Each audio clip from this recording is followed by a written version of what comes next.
Welcome back to Burnin' Rubber Garage. What we're working on today is the 97 GMC Suburban. Should be the same as your Chevy Tahoes, GMC Yukons, GMC Sierras, and Chevy Silverados.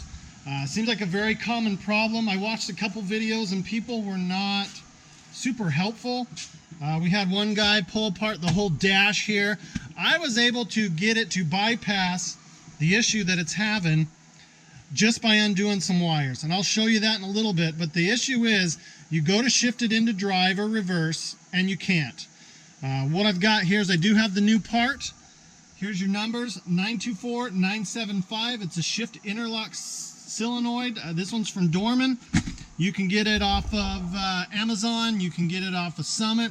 I got this one from the local parts store. They had it there, and they actually did a price match for me, knocked about 20 bucks off. It is about 90 bucks if you're buying it from just your average Joe's parts store. So you can get it on Amazon, roughly 60 plus. I got it for 70, so I felt like it's something I want to have.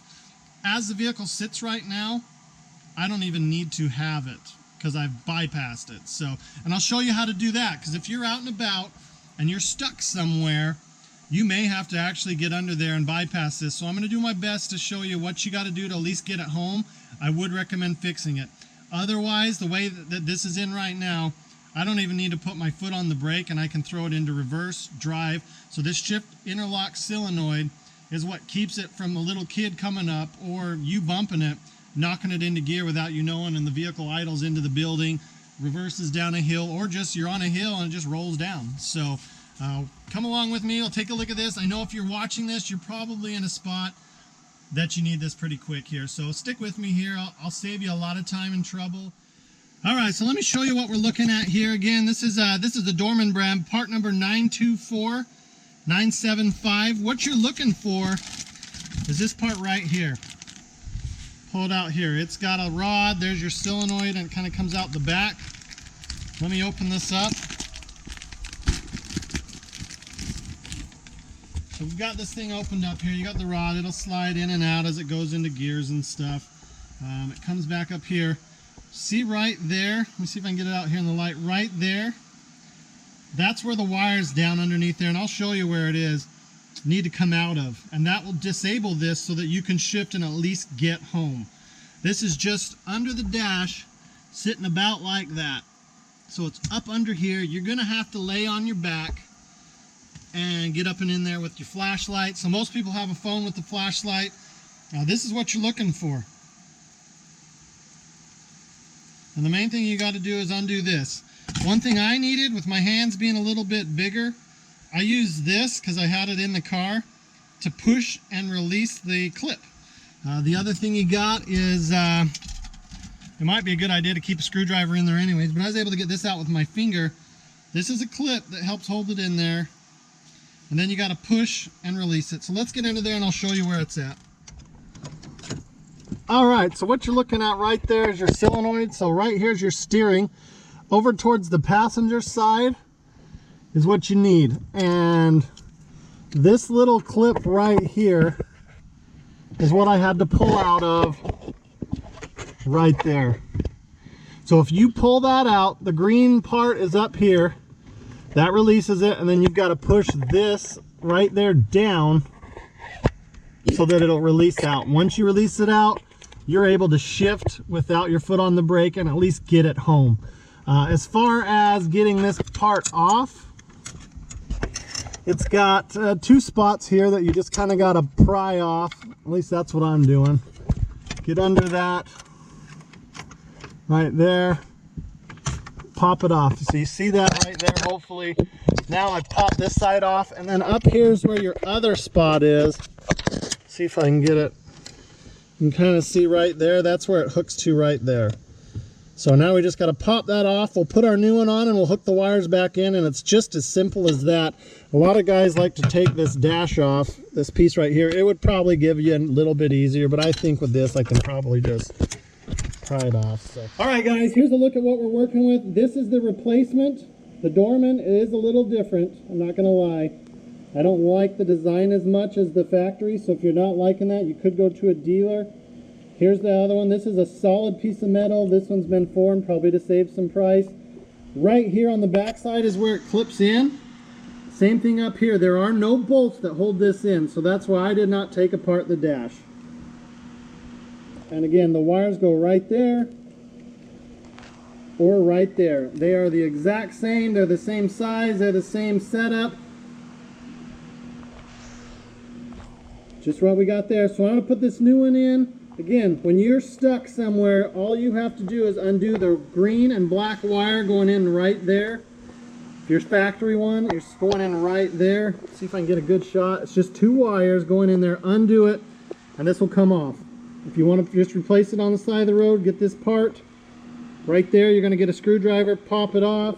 And then up here, you're going to get a screwdriver and pop it off. So, not a hard fix. I think the dealer probably would charge you a couple $100s for this, and you're out whatever you paid for the part. Okay, so right here you got your steering column. Right up above here, there's your, it's where you're going to slide the black part on that has all the solenoid. And then right up there, that is where the end of the bar will go. That's all you're replacing. And as I said earlier, there's a green and a black wire. They are right here. They kind of got moved out of the way. See if I can grab it again. There's not a lot of room to work, especially when you're trying to hold a camera. So, I mean, I get that. It's kind of a pain in the ass. Right there, green and black wire. That's what the clip looks like. Let's see if we can get you a decent shot of it. So you do have to push down on that as you pull out. That spot right there, if it'll focus, right there after you pull out that green clip that slides over. So let's go ahead and get this new part in. All right, so let me show you what I'm talking about here. Truck started, and I got my parking brake on, but watch, my foot is not on that, and I can just grab it and shift. So there is no, that's how you're going to be able to get home, is undo that wire. Undo that wire, the black and the green, and I think with a white striped wire, and that will override your shift lock solenoid. Now I'm going to plug the new one in and see if we've got her fixed. So that right there, just undoing that wire will be enough to get you home. Hopefully that really helps you. I know when I looked on it, I could not find much. A guy told me about it in one video, but he never showed it. Another guy just mentioned undo the wire, but didn't really give me a lot of detail when I was reading either. So hopefully this helps a lot of you guys out there that get this. It seems like a very common problem in these trucks, which kind of sucks. But I'm going to plug that in and let's see if it worked. All right, so you got this here. Once you get that locked on, you need to push this white clip in, and that will lock it into place. So you can fully extend it out like that by pulling it, but then just go like this once you get it up and in there. That will lock it into place so this won't pop off. Otherwise, you will have enough force, because a lot of us like to slam those shifters, to go like that and knock that thing off. So let's go ahead and get this thing installed. All right. So that's about as good as you're going to get right there. This little white clip up there, you can kind of, I can get it up closer. That white clip right there, I wish they'd send instructions, but you need to pull that out. Let's see, I gotta get a better angle. There we go. That white clip right there that you can kind of see above that wire. If you pull that out, this thing will freely slide on that. Wish this piece of shit would focus. It will slide on that and get you where you need to be. If you leave that clip out, or it's not pushed in tight, first time you pull this thing into drive and put it back into park, you will not be able to get it into park. So make sure that is pushed in tight.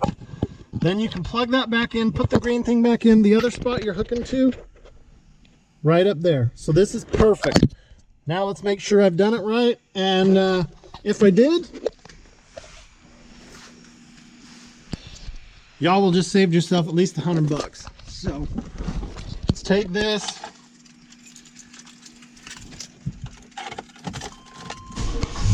Let's fire it up. So I got it here, my foot's not on there. It's locked out. As soon as I put my foot on it, reverse, neutral, turn the lights on, probably shut the doors so you don't have to listen to that stupid thing hum. Back in, foot off, will not go. And this is what it looks like when you're trying to shift with your foot on when it's going out. Foot on the brake, grab reverse, fixed. Let's see if I slam it into gear. Not a problem, but you gotta make sure that clip is locked. If that clip is not locked in, first time you put it in drive, it'll feel really nice. It may make it once or twice, but it's slowly gonna work itself out and you are not gonna be able to get to drive. Closest you'll get is reverse, which is not good. And you're gonna be in neutral with your foot on the brake, key stuck in ignition, and that thing humming at you. Trust me, ask me how I know. Because I did it. Anyways, there's nothing online about this. I really wish products like this would send a little instruction sheet, especially if they have a little trick like that. But we're good to go now. Look at that. I'm gonna pull this thing back forward where I wanted it and park it. Hopefully you guys enjoyed this video. Honestly, if you're watching this video, it's probably not because you want to watch it for your own health. It's probably because you're stuck. So hopefully this helped you. Like I said, pull the green and white wire with the black wire out. That will at least be able to get you home if you're out and about.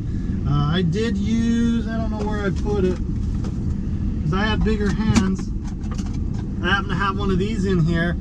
Just a screwdriver, nothing too crazy. It's got a flat on one, Phillips on the other. I poked that in and was able to get it out. The clip, and I just let it hang. And it didn't hurt anything, didn't hurt drivability, didn't hurt anything in that aspect.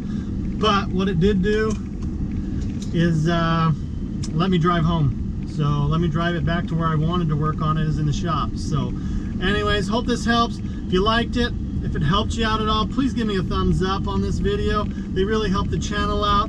If you want to see more content like this, I fix a lot of stuff on this and a lot of other vehicles. Plus we just kind of do some other crazy stuff. Subscribe, hit that notification bell, and we'll see you on